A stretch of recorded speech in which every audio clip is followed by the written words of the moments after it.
So, Wow, the blue of the picture. Everything's blue. oh, I love your painting behind me. It's all the same colors. Yeah. It's like I couldn't have framed Right, it better. right. Okay, so what's the connection between sleep and men and the connection between men and women? Both things don't come from our head. When I'm asleep, it's to not have my consciousness. And also in my intimate connection, it doesn't come from my head. It comes from a much deeper place in us. These are Shlomo's words. So the connection between husband and wife is the deepest revelation of God's, the biggest God revelation in the world. The biggest revelation of God in the world comes when there's actually holy intimacy between husband and wife. Wow. It's like Adam and Eve. It's like to the face, right? Like they say in modern slang. You said Adam and Eve. There's some people that learn the story of Adam and Eve. Adam and Eve actually wasn't such a holy connection. No. So are we rectifying It's what we're it? fixing it. It's like if we look at the connection between husband and wife today, and including all the unholy sex that's happening in the world, and if we're looking at it like all the infidelity that is happening in the world is in the bottom line happening because people are looking for a deeper relationship, except they gave up on their relationship at home and then they're looking for it elsewhere. But it's really what people are looking for, a deep relationship. People are getting divorced and getting remarried, getting divorced and getting remarried, and finding every day another person because they're looking for a deep inner connection that will reveal their inner selves, that will reveal to themselves who they really are and what they really want in the world. And that is God's revelation in the world. Hang on a minute. With all due respect, I agree with you, and it is very deep what you say. But when it comes to two people's relationships, it takes two to tango. For sure. And so one is doing everything they can to make it work and to make it good. For sure. And the other one is But I'm not making it- talking about now how to do it. No, I'm no, not talking how about to the do it. basic foundation of the understanding that everybody's looking for a deep connection. Nobody wants this outside stuff anymore between men and women. It's all boring. It's all like, it's like we've been there, done that all. And now it's like what people are really looking is for this deep connection between men and women. I mean, I'm not talking, not everybody, because there's still a lot of waking up to do in the world. Yes. But there's a lot of that is happening in the world. I talk to a lot of people. It's not like it's not like in, what's that Jewish, I think it's also 'cause, I think it's also 'cause- Fiddler on the Roof, Yeah. right? Right, yeah. It's not Fiddler on the Roof. I think it's also It's like, and we're there for each other 24/7. If that's not love, I don't know what love is. It's also because maybe before women didn't have as many rights, so it's just like you had to. Yes, of course, the feminist like my movement had, I've been craving chocolate. what? The feminist you movement for pregnant sure, again? had, made it, progress and develop a lot. I gotta make it. But the bottom line is just the simple understanding that we're all looking for this deep revelation of intimacy and deep revelation in God and ourselves. And I think that the whole secular revolution, or the revolution of secularity in the world, and the infidelity towards Hashem, or atheism that is rising in the world, however you want to call it, is really a revelation of that too. We don't want a false God anymore. We don't want a God of awe. We don't want a God of like, he'll give you and you'll give him back. We don't want a God of like, you pray, God gives you money. You pray, God gives you a good relationship. You pray whatever. You learn Torah because you have to learn Torah. No, we don't want all that anymore. We want a simple God that is going to be like revealed in our consciousness, in our hearts, in our souls, in our existence, in our bodies too, like Rav Kook talks, 24/7. And I think that we're giving birth to a new Torah here Or maybe in the world. Or maybe it's always maybe it's not a new Torah. Like I think that It's not a new Torah, it's the old Torah. there's But, something in the air that is some Right. kind of like right, which is very redemptive. there's something here that's just like there's just something different. Right. There's just they're Right. not, like So many people are talking about it. So many people are looking for a new level of spirituality like never before. yeah, I think that's why so many people are so into yoga or different Right. forms of mindfulness Right. because Right, I agree 1,000,000%. So that's what we're talking about. Okay. So next level. So the holy temple is called the home of the Kadosh Baruch Hu, the home of God. And you know what the Holy of Holies is called in Judaism? According to the Song of Songs, it's called the bedroom. So where is the holy temple? Tell me. Wait, can we go back to that? No, but Okay, I I wanna- know where it is. Okay, just know. I'm talking.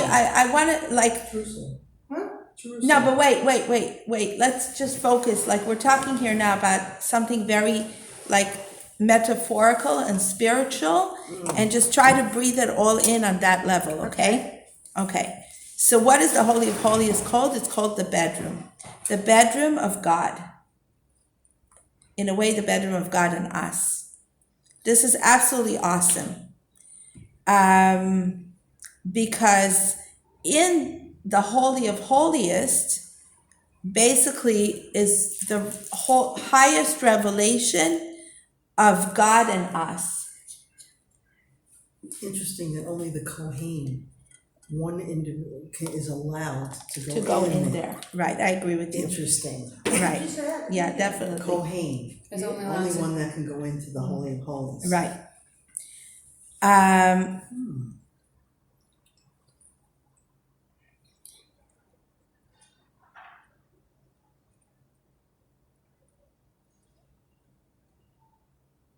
Okay, so the Torah of Kislev, or when I say the Torah of Kislev, I mean the realization or internalization of the energy of Kislev cannot come from the head.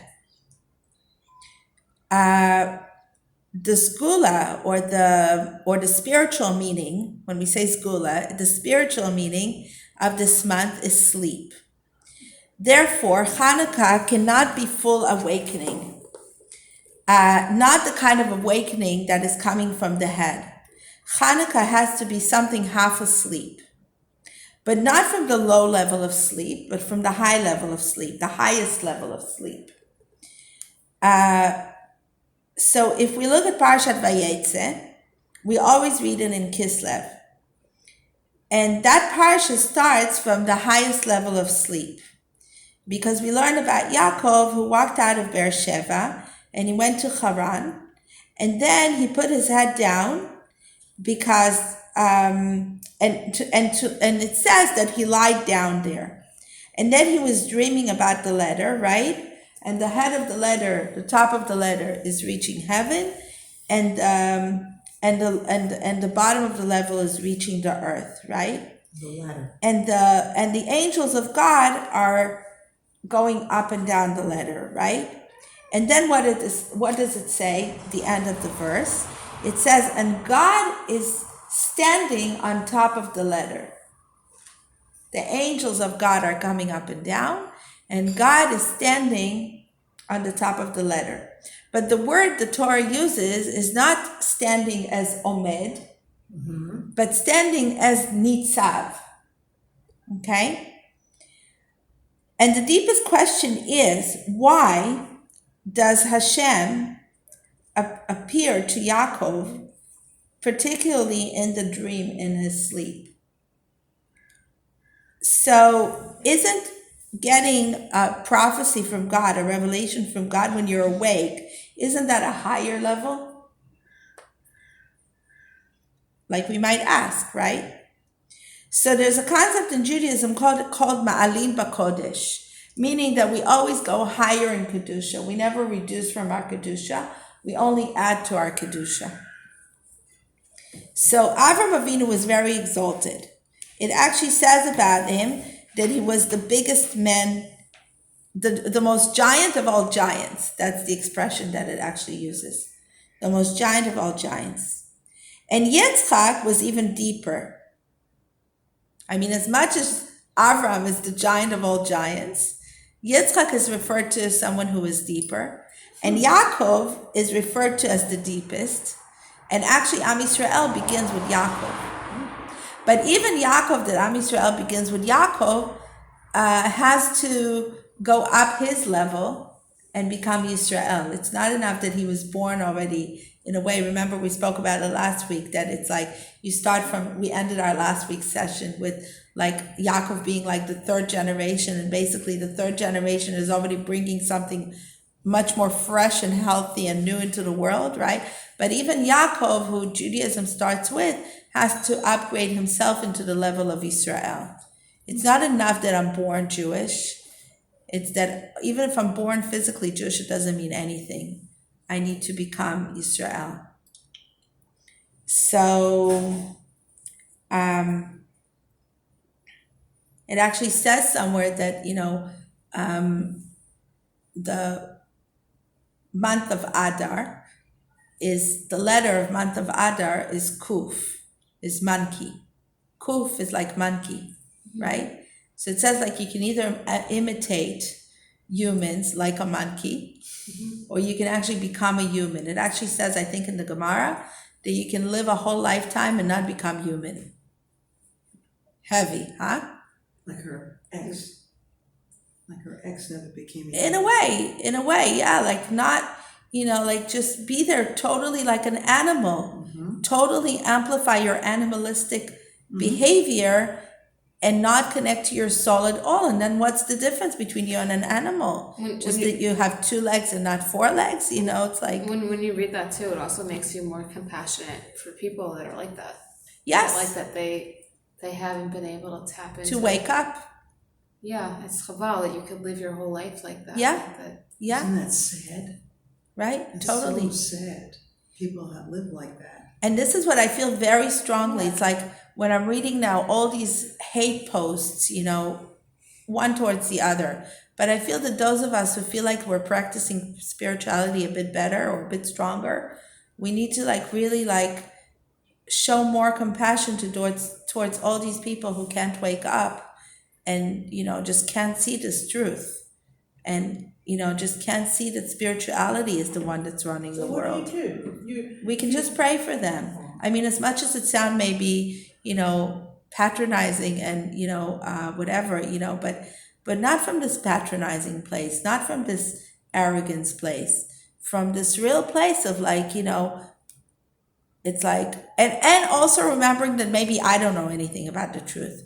First of all, thinking about someone else that they don't know the truth is already arrogance. So that, so it's like, in a way, always keeping a little corner of my heart that, maybe I don't know anything. Maybe they know everything. I know nothing. Maybe, just maybe. I pray that they're not hurt.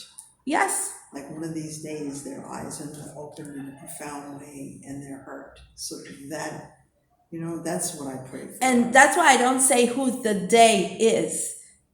The they. Right? Because everybody has the they. Of course. Right? And and that's what's destroying the world. Ants. That's what is destroying our world. That we all have, they don't know everything and I know everything. Yeah. So, okay, but back to us. So Yaakov is the deepest. And the most exalted revelation that was seen to our forefathers was the letter of Yaakov. And this letter is giving us strength for all the generations to come. Why? What gives us strength in this letter is the angels going up and down. In a way, we're the angels that are going up and down, according to this. And we're going up and down life. But we should remember that Hashem is on top of the letter. And when we're going down, he's still on top of the letter. We're going up and down, and we might think that Hashem is only with us when we're going up. But Hashem is also with us when we're going down.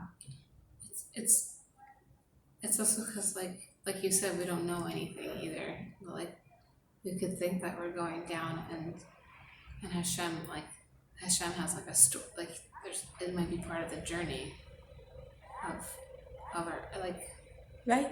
like in our eyes it could be going down, but actually it's more like if we have real, like I feel if I have real like emuna, then there's something else there for me, like I'm not sure. Yes, yeah.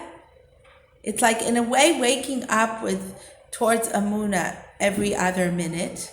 It's like when I'm up when I'm with Amuna, I'm down when I'm losing the Amuna. But then I'm getting on myself, on my case for losing my Amuna. And then I go even lower down.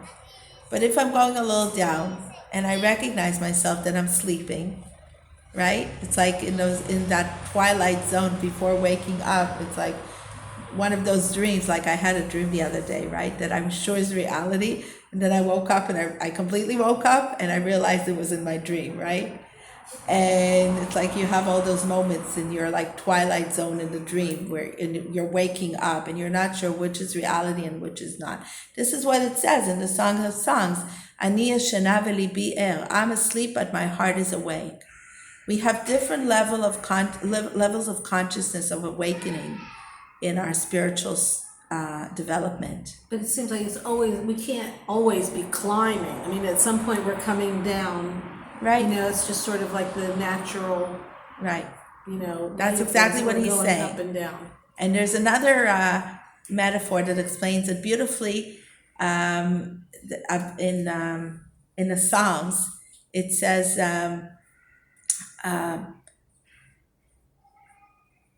Hashamayim kis'i ve'aretz hadom raglai. The heavens is my chair and the earth is my stool, God says.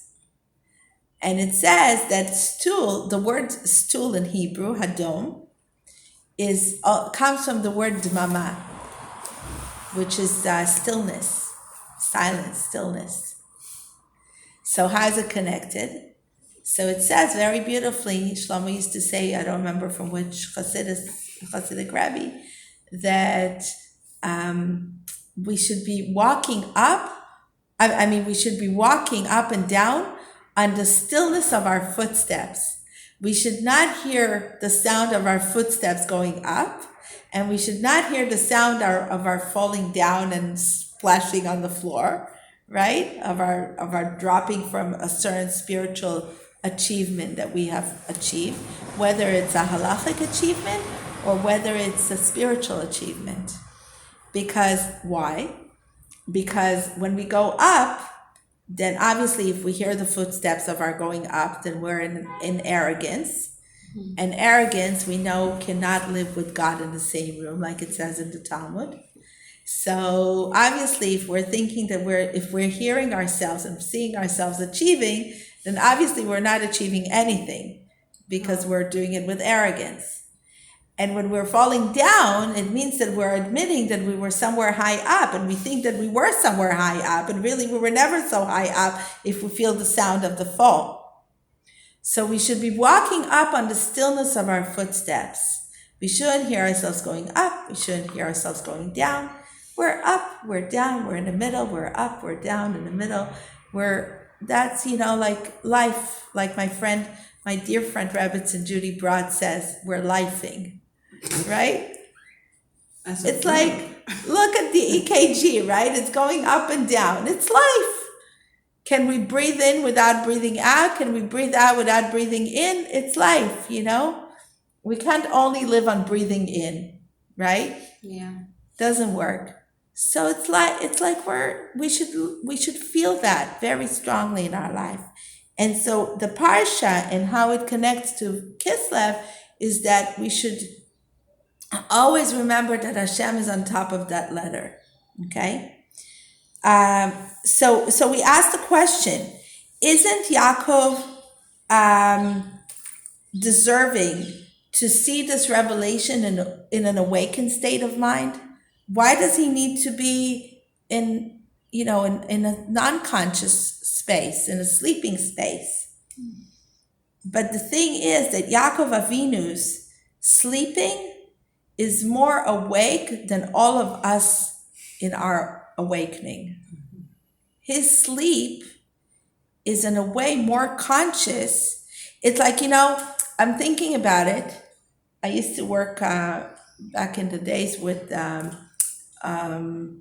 or in general, in different states of mind. When something really occupies you, you're dreaming about that, right? You're dreaming about your work in your sleep, right? And the best ideas, I remember there were times in my life when I would wake up in my dream and write to my notebook to write what I'm planning to do in the morning, or to write the title of my article because it just came to me in my dream, right? And I'm like too tired to deal with it now, but I have to write and hold on to that thought, not to forget it in the morning. That's a very deep consciousness state of mind, right? So someone might argue that I'm asleep, but no, I'm much more awake than asleep because I'm connected to some deep, deep, deep soul place. So maybe, my conscious process of my the process of my awake consciousness is not very, active. But on the other hand, I'm pulling out from myself something so deep, in a way like in a hypnosis state of mind. That people, like when you do go through hypnosis, and nowadays they have this other method called One Brain. Anybody heard about that method? Also an amazing brain of pulling out Never heard of that. from our subconsciousness all kinds of reasons for on our physical and emotional imbalance or I've unwell-being. heard of like EMDR, but not, which is like the tapping. Maybe. But Yeah, maybe, yeah. It's not the same thing. Not So what- exactly, but yeah. You're pulling out of your what to get? They're what? helping you with hypnosis, for example. Okay. You can go through half an hour hypnosis or a few minutes of hypnosis and pull out from your subconsciousness why your arm is hurting. Right. And remember that they pulled it out when you were came into the world, and whatever, your Yeah. shoulder, you don't remember it, your mother Yes, doesn't remember it, but your body remembers it. Yeah. Right? And there is a soul body connection that remembers it. And if you Yeah. only manage to dig deep enough into your consciousness, into your subconsciousness, really, then you will able to pull out anything about your existence, right? So in a way, this is what it means that Yaakov was much more awake in his sleep than what we are in our awakened state of mind. So I want you to know, Yaakov Avinu, Am Yisrael starts from Yaakov Avinu, not from Avram Avinu, from which also Yishmael came out, and not from Yitzchak Avinu, from which also Esau came out. But about Yaakov Avinu, we know something else. We also know that Yaakov Avinu is called that his bed is complete. His bed is complete. Does it have to do with like his deathbed, like what you're talking about in the beginning? Like, Not his deathbed. His I don't know. Maybe you could also refer to his deathbed, but here it doesn't refer to his deathbed. It actually refers to the idea that that his, maybe it also has to do with his with his like sexual purity, his sexual purity, and also his spiritual and emotional purity that comes from that. Because it says in Rashi that that all his kids went to bow to his bed, right? And that his bed was complete because it had no evil in it. So, and who comes from Yaakov? Yosef comes from Yaakov. 12 tribes. And what does Yosef do? If you remember, what is the holiness of Yosef? Yosef does not sleep with the wife of Potiphar, even though she comes to seduce him like 3 times a day, and he's in jail. And if he sleeps with her, there's 2 things could happen. Either he could be killed by her husband, or he could be released if she managed to manipulate it in a good way to get him out of jail, right? But who would have stood that kind of a trial, right? It's like, how conscious and how smart are you in that kind of a situation when you're in jail and a beautiful woman comes to you 3 times a day and tries to seduce you? So the question is, where did he have the strength from to withstand that trial? And the answer, one of the answers that Shlomo used to give, is that he was able to withstand that because he was not angry with his brothers for throwing him into the pit. Because when you're angry at somebody, in the bottom line, you're angry at God, whether you like to admit it or not.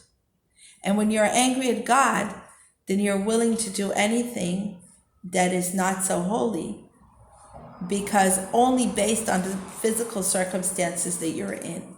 In a way, your consciousness is being a little bit vague, a little bit clouded, right? And you're like, all I need is what I need this second. I can't think about the overall picture, right? The whole picture.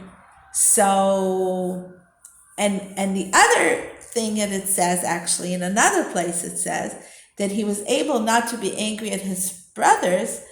I mean, which is harder, if you think of it? Which is harder, to not be angry at your brothers who sent you to die in the pit with the snakes and scorpions, and were ready to kill you? Actually, they did you a favor; they didn't kill you, and threw you only in the pit, right? And then you end up in Egypt in a foreign society with like nothing, right? Being sold as a slave, right? So which is harder, to forgive your brothers for that, or to not sleep with Potiphar's wife? So in one place it says that he had the strength to forgive his brothers because he was not angry, and that he was able to withhold Potiphar's wife because he was not angry at his brothers. In another place it says that he was able to not be angry with his brothers because he did not sleep with Potiphar's wife. And he did not, and the fact that when you're sinning, in a way, Reb Nachman says it, that when we sin, then we're basically get embarrassed at ourselves, and we start hating ourselves, and then we can do more and more sins, and we don't have any anger control, and we don't have any strength to overcome our pain and our anger, because really we're angry at ourselves for our own sins. But we won't admit that we're angry at ourselves for our own sins. So it's much easier to be angry at someone else for what they did to us. So in a way, our emotional purity is like a 2-way street. In order to be able to hold our emotional purity, we need to withhold ourselves from sin. And in order to withhold ourselves from sin, we need to hold our emotional purity. But I also think that like when you talk about like sin is also like something that we've spoken about before too. Is like that like there's no like that like you could say that it's sin, but like I think that it's like more focusing on the second half of it. Saying The purity of like with Hashem, like working more on that intimate relationship, like having that focus be the intimate relationship with Hashem, like that emunah, versus focusing on the things that we're not doing right, or the things that we're not getting right, or because then it's like so I think that's the other thing that I was going to say, is that it makes us like it makes us stuck in this place, and it's like what we were talking about, like not seeing yourself going down. Like I don't think it's always so good to be looking at like, it's like we have to look at ourselves with compassion, because then we can't. At least I know for myself, like if I don't look at myself with compassion, then I can't do good as much in the world because I'm looking. Right. So it says, don't make me a god